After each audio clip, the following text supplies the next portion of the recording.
Well, there's bad news in what we've been looking at in Hebrews 6. The land that produces thorns and thistles is worthless and is in danger of being cursed. In the end, it will be burned. And that's a word picture for people who have their own interests only in mind. Those who, God gives them life, and the word picture is they get everything they need to thrive, but they don't produce healthy, good fruit. They produce thorns and thistles, and this is very symbolic of people who don't produce the good that reflects God's nature in their own life, even though they have received blessing upon blessing that should produce that. Okay, then he says, and this is verse 9, even though we speak like this, dear friends, we are convinced of better things in your case, the things that have to do with salvation. And I've talked a lot about that. And then in verse 10, God is not unjust.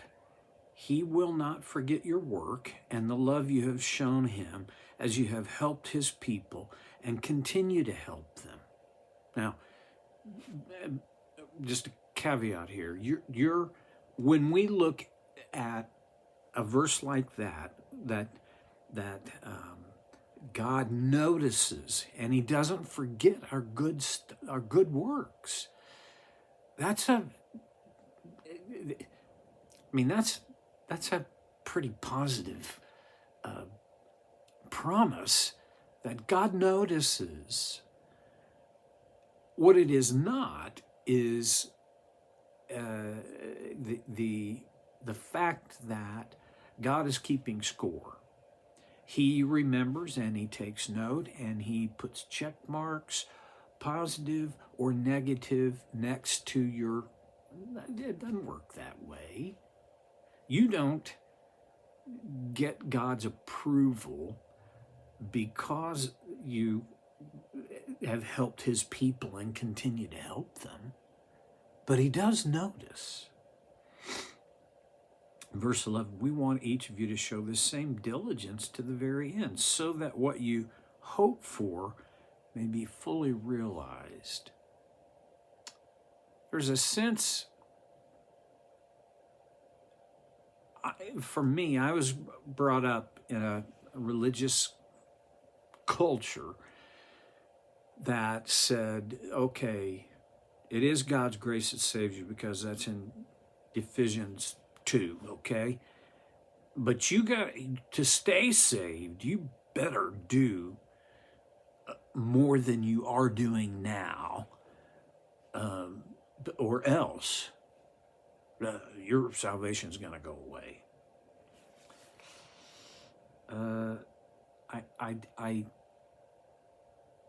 I think some of the reason they believed and promoted that is because they misunderstood and then misrepresented this idea. We want each of you to show the same diligence to the very end, so that what you hope for may be fully realized. In other words, it's not that by being diligent to the very end, that's how I get saved. No. I'm diligent to the very end because I'm saved. And my hope is not in my good works being enough for God to give me the nod, but in the fact that God's love has redeemed me. That's where my hope is, and it will be fully realized one day. Verse 12, we do not want you to become lazy, but to imitate those who through faith and patience inherit what has been promised. I know what it's like to have a lazy faith. I've gone through periods where I had a lazy faith. And I'm not going to throw stones. The Hebrew writer wasn't really throwing stones. He was making a very accurate observation. So I just want to make an observation that I think the church today is populated by lots of people who are just lazy. You know, say, I'm just going to really relax and enjoy the ride from now. Okay, faith by grace has saved you. It only makes sense because of this. You will be active. And one of the ways, and maybe, I'm not sure I'd say a primary way, but one of the ways that you do that is back in verse 10, where he writes, God is not unjust. He will not forget your work and the love you have shown him as you have helped his people and continue to help them. We have been given this trust to steward. It's not that God is saying, if you do this, then you get that. If you take care of my people, then you get my full acceptance and my full commendation. The if-then goes like this. Again, the way I was raised is, if you obey, if you do these things, if you work harder, then you get God's approval. And I don't want to live that way, and I don't want to recommend anybody else live that way. Here's how I think it really works. If you understand God's love for you and receive, accept, embrace his grace, then you will care for God's people and continue to do that. There are lots of ways that can be done. One of the ways that in the book of Acts, which, by the way, Acts is such a great book. I mean, if you haven't read it in a while, read it. One of the things that happened in the book of Acts, how God's people helped God's people, was by financial giving to take care of the needs of those who were unable to meet the financial demands that they were experiencing. Okay. And I think that still applies. Consider, you may already be giving generously to the needs of people and to giving through your church. Don't quit. You're supposed to feel good about that if you feel good about it. And for those, probably nobody that watches this would fit in this category, but for people who have not done that or are not now doing that, boy, you're missing a blessing. Okay, keep going, Steve. Diligence. The Hebrew writer in verse 11 says, we want you to show the same diligence to the very end. What is diligence? Well, diligence requires that you not give up. Diligence is the keep on. The diligence is, people are never diligent without intention. A lot of people intend to be diligent, but they just never manage to follow through on that intention. Well, diligence happens when people follow through with their intention. This time of year, if you're watching this in the order that I posted up, they tell me that the second Friday of every new year is officially quitting day. You know, for the first couple of weeks, you go to the Y or the gym or wherever you can't get on a machine. There's just that many people there because they want to make a change. They want to be more healthy. They want to be more fit. Great intentions. By the third week, take your pick. lots of machines are going to be open because it requires diligence and follow through. These are two things that our culture seems to be pretty unfamiliar with. Or maybe that's not the right word. They seem unwilling. It's not that we're unable.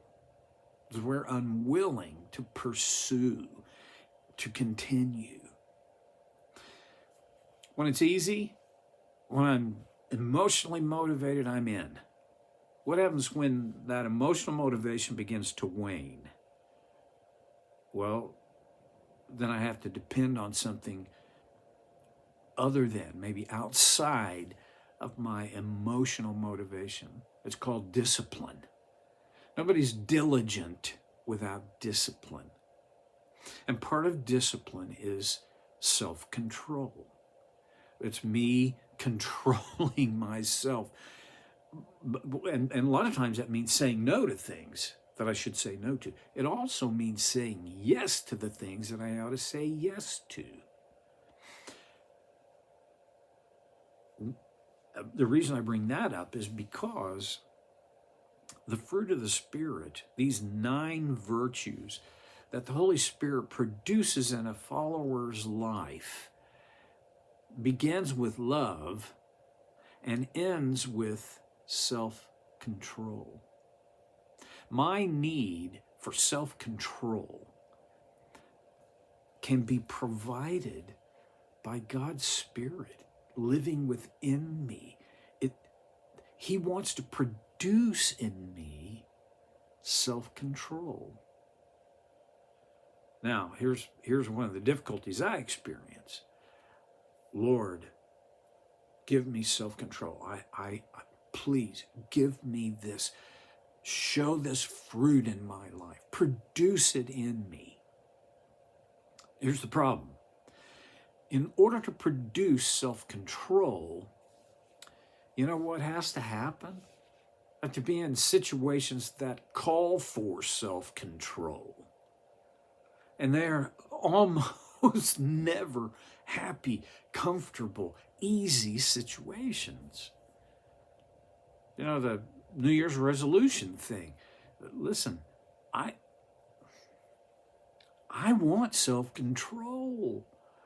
I want the Spirit, God's Spirit, living in me to produce this fruit in my life. Okay.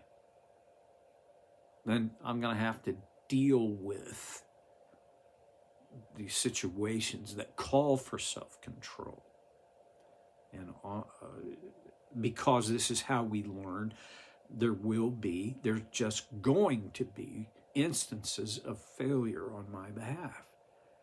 So what am I going to learn from failing in those situations so that I can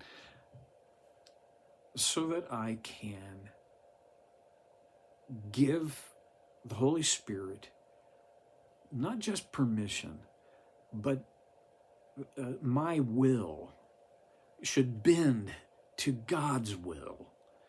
And it doesn't happen in an instant or with one prayer. It sure hasn't happened that way in my life. Well, okay, diligence to the very end. In other words, I don't say, all right, for this amount of time I'm going to be diligent, and then that'll be enough. Then I can coast a while.